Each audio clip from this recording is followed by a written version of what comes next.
The first cut felt like it was severing a part of my own life, right there at my kitchen table.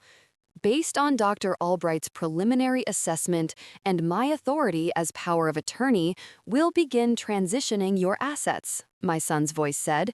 It was a smooth, calm razor, slicing me out of my own existence with the precision of a surgeon. Marcus sat across from me, the morning light from the window glinting off his expensive watch, a timepiece I'd never seen before. The table, a sturdy maple thing Robert and I had picked out 40 years ago, was covered in glossy, sterile folders. He wasn't asking for my permission. He was informing me of my own obsolescence. He explained, his tone a perfect performance of patient concern, that a geriatric care consultant would visit the next day. She would assess the house for safety modifications, which sounded to me like a prelude to pricing it for sale. My bank accounts, the ones Robert had so carefully balanced in his neat, sloping handwriting, were to be consolidated under his management for efficiency. He kept using words like that: efficiency, protection, simplification, as if my life were a messy desk he was here to tidy. His eyes, the same deep brown as his father's, didn't hold the warmth I remembered. They kept flicking down to the signature lines on a new sheaf of papers, then back to my face, gauging my compliance. He slid a document toward me, a thick, creamy paper that felt foreign in my home. Just a final form to review, Mom, a formality. My eyes scanned the page, a fog of legalese, until I landed on a familiar sight, the power of attorney document I had signed a few weeks prior when he'd first started this campaign of care. My signature was there, a little shakier than I liked, and below it, two witness signatures. The first was Brenda M. Thorne, my daughter-in-law's full maiden name, a name she hadn't used in 20 years, not since she'd married my son. Why would she sign like that, as if she were a stranger to the whole affair? A cold, sharp question pierced through my confusion. After Marcus left, the tea I'd made went cold before I remembered to drink it. His gift sat on the counter, a sterile white orchid in a ceramic pot, its petals perfect and waxy. It felt less like a flower from a son to his mother and more like a placeholder, a temporary decoration for a room about to be emptied. I walked through the quiet rooms of our house, the one Robert and I had filled with a lifetime of little treasures and inside jokes. The worn spot on the arm of Robert's recliner, the faint scent of his pipe tobacco that still clung to the curtains in the study, the chipped ceramic mug that said, "World's Best Fire Captain." Each object was a sentence in the story of our lives. Now they felt like items on an inventory list, waiting to be tagged and appraised. The house was no longer a sanctuary. It felt like a cold stage, the set for a play about my own decline. I sat down at my laptop, the small one Marcus had insisted on buying me so we could stay connected. An email was waiting for me from an address I didn't recognize. There was no greeting, no friendly introduction. The subject line was a verdict: "Your care plan, initial assessment." Inside, there was no name, no signature, just a time, a date for the consultant's visit, and a link to a form asking for my complete medical history and a detailed list of my personal assets. It felt like a subpoena for my own life. I didn't mean to open that drawer, but I needed an old bank statement, something solid and real to ground myself, and I leaned heavily on Robert's old roll-top desk in the study. The wood groaned under my weight, a familiar sound of protest it only ever made for me. My fingers, tracing the familiar grain, caught on a loose piece of wood inside the deepest drawer. It wasn't stuck, it shifted. A false bottom. My heart gave a little thump. Robert was a man of quiet preparations, but not secrets. I pried it open with a letter opener. Inside, nestled on a bed of faded felt, was not a folder, but a slim, leather-bound journal. I knew his handwriting better than my own. This wasn't a diary of his feelings, but a private ledger of his worries. The first few pages logged small, odd financial requests from Marcus over the years, ventures that seemed to go nowhere. He noted his concerns about Brenda's influence, her expensive tastes that seemed to drive Marcus's ambition. But it was the final pages that made the air leave my lungs. Tucked in with a paperclip was a note about a small investment he'd made with a piece of his pension, something he'd never mentioned to me. He'd put money into a tech startup founded by the son of a firefighter he had saved from a warehouse fire decades ago.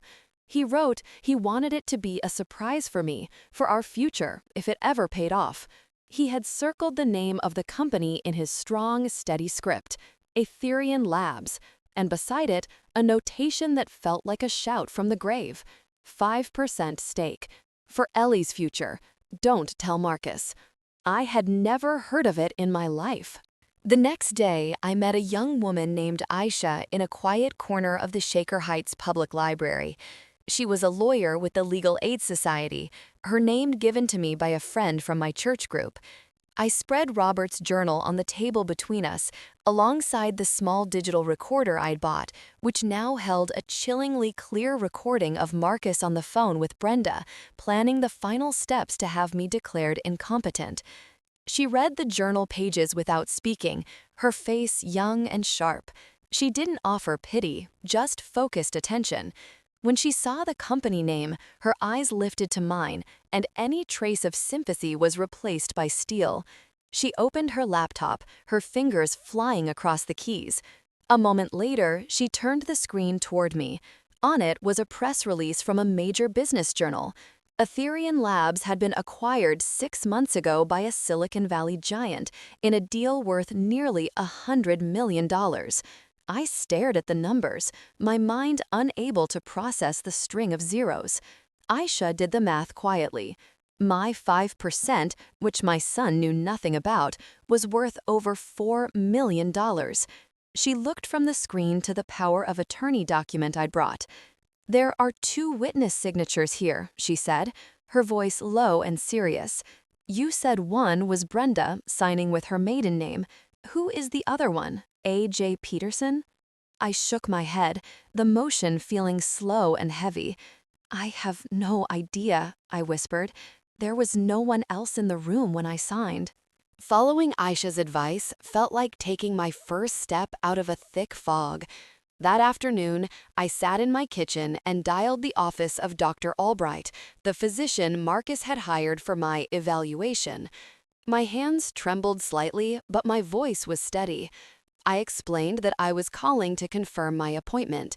The receptionist who answered sounded kind, if a little harried. "Oh, yes, Mrs. Vance," she said.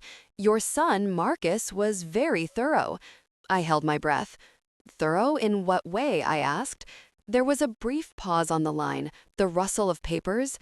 "Well," the woman said, her voice dropping a little, "I remember that call. Mr. Vance was very specific. He said his mother was confused and that the doctor should expect her to be resistant to the evaluation." The word resistant landed like a stone. It was a clinical term for a woman who simply didn't want her life stolen. "He said you were having cognitive decline," she continued, "and that he was just trying to get ahead of it." I thanked her, my mind racing. Aisha had told me to ask one more question. Was there supposed to be a preliminary phone screening with the doctor? I never received a call. The receptionist's voice turned into a near whisper. "He said not to bother with the pre-call, that it would only upset you. But the doctor keeps notes on every inquiry. The file is still here, with the date and time of your son's call. It's all very detailed." In Aisha's small, cluttered office 2 days later, the documents from my kitchen table were spread out under a bright desk lamp. "This isn't sloppy," Aisha said, tapping the power of attorney form with the tip of her pen. "This is constructed. The witness signatures, your daughter-in-law's, and this mysterious J. Peterson, they have a very similar pen pressure, as if written at the same time with the same intent." She pointed to the notary stamp at the bottom. The name, Patricia Gallo, meant nothing to me, but a quick search on Aisha's computer brought up Brenda's social media page. There, in a photo from a recent charity luncheon, was Brenda with her arm around a woman tagged as my bestie Patty Gallo, a clear, undeniable conflict of interest. And look at this, Aisha said, her finger tracing the date next to the notary's signature. It's dated for a Sunday. The stamp says it was notarized at First National Bank. I called them. Their branches are all closed on Sundays. Every detail was a lie, a carefully built cage. Aisha was already typing, her face set with grim determination. "We're filing for a temporary restraining order," she said, not looking up. "It will freeze his access to your accounts and halt the competency hearing until a judge can review this. The order goes in quietly this afternoon." That evening, a sense of purpose settled over me.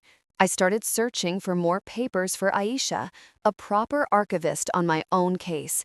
In the back of our filing cabinet, behind years of tax receipts, I found it.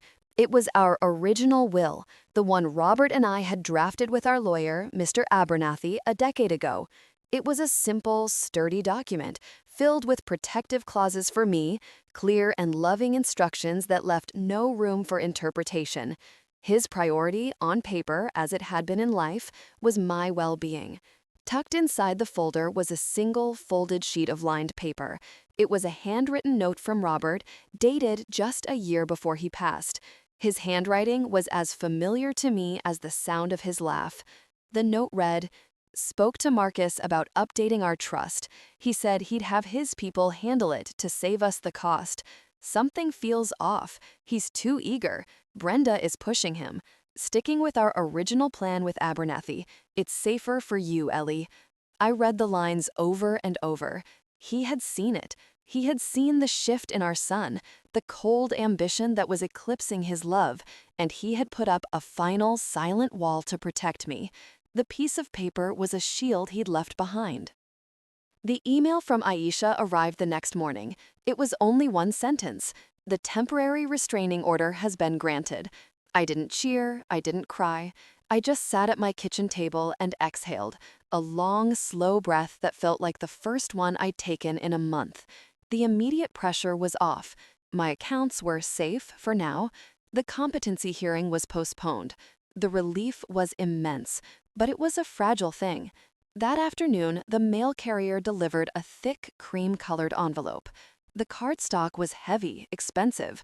My name and address were written in elegant, swirling calligraphy. I slid it open with a kitchen knife. It was an invitation to a lavish 50th birthday party for Brenda, hosted by my son Marcus. It was to be held at a fancy country club in a neighboring suburb. At the bottom of the invitation, beneath the details of the cocktail reception and dinner, was a single, curated line, "Celebrating family and the future." It was a tribute to the very people who were actively trying to erase me from that future. A cold resolve settled in my bones. I was going to that party. I chose my dress with care, a simple, deep blue silk sheath, the one Robert always said made my eyes look like the evening sky. I wore the pearl earrings he gave me for our 40th anniversary. I wanted to look like myself, Eleanor Vance, not the confused, fragile woman my son was describing to his friends. Walking into that ballroom was like stepping into another world, one built on my son's lies. A large framed photo of Robert and me, taken on a vacation years ago, was propped on a table labeled "Our Inspiration." I'd bought that frame at a garage sale for $2. The little placard next to it read, "A thoughtful gift from Marcus and Brenda." I moved through the crowd, a ghost at my own legacy feast. People I'd known for years came up to me, their faces etched with a practiced sympathy. "Eleanor, we've been so worried," one woman said, patting my arm. "Marcus told us about your recent struggles." I just smiled, a quiet, polite smile that gave nothing away. Over by the towering floral arrangement, I heard Marcus talking to a business partner, his voice smooth and confident. "It's a relief," he was saying. "I've finally gotten my mother's chaotic estate in order. It's what my father would have wanted." Later, I saw Brenda holding court by the bar, laughing as she recounted a story to a circle of friends. "It all came together so perfectly," she said, sipping her champagne. Everything was finalized the weekend after that big storm back in March. A jolt went through me. The big storm was the week Robert was in the hospital for the last time. It was also the same weekend I was supposedly at a bank on a Sunday signing documents in front of witnesses. The young woman who met me and Aisha at a small, anonymous coffee shop was twisting a paper napkin into a shredded mess. Her name was Jessica Peterson, and she was a junior paralegal at Marcus's real estate firm. She was terrified, her eyes darting toward the door every few seconds. "He told me it was an emergency," she said, her voice barely a whisper. "He said his mother, you, had a lucid moment, and we had to get the paperwork signed that Sunday at her house while she was agreeable. I'm Jay Peterson."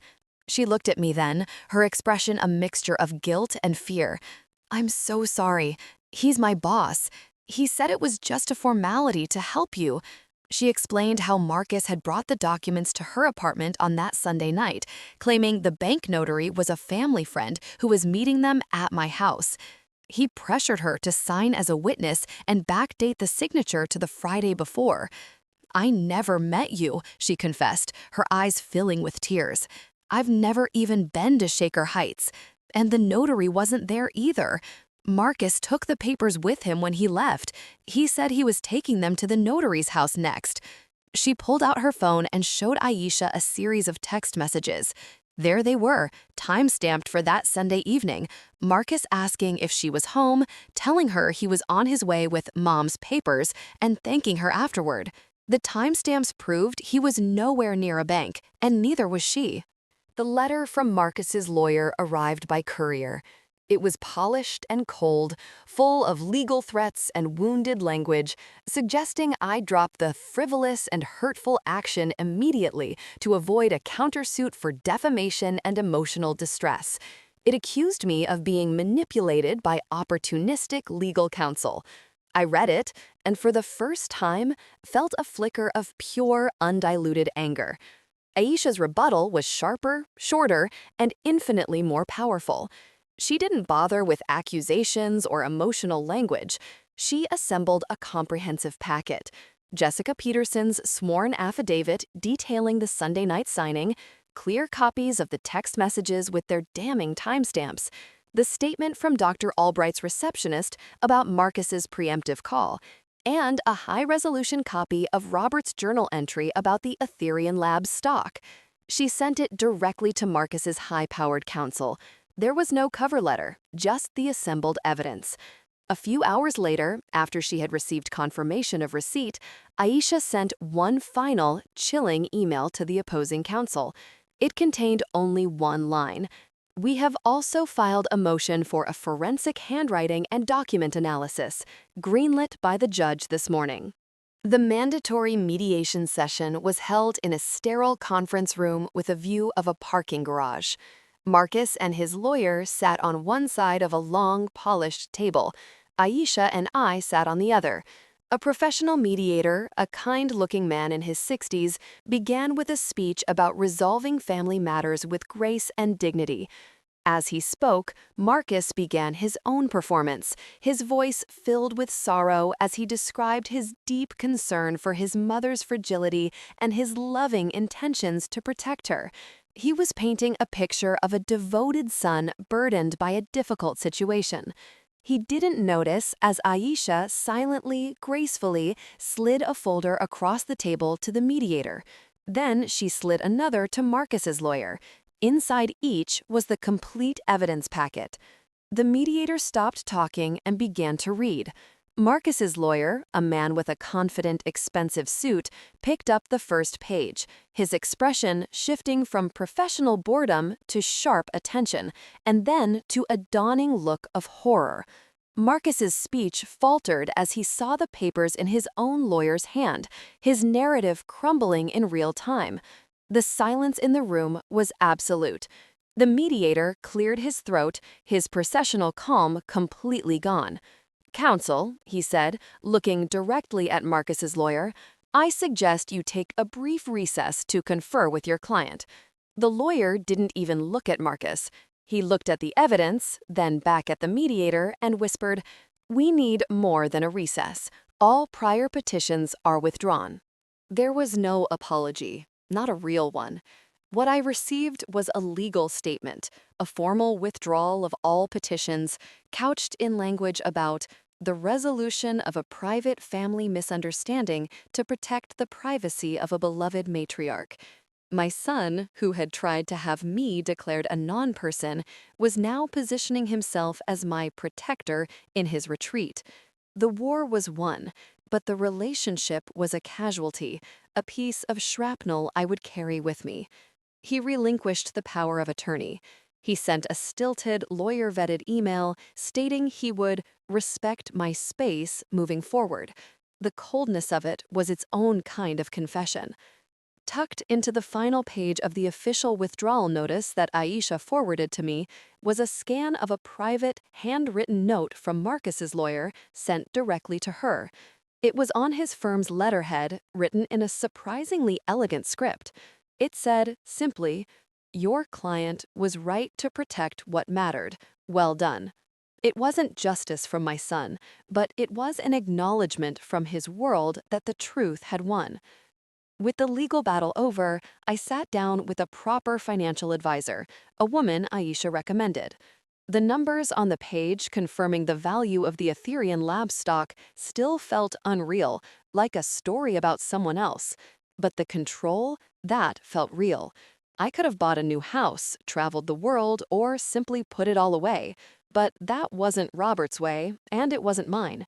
Instead, I established the Robert Vance Foundation, a fund dedicated to providing college scholarships for the children of Cleveland firefighters.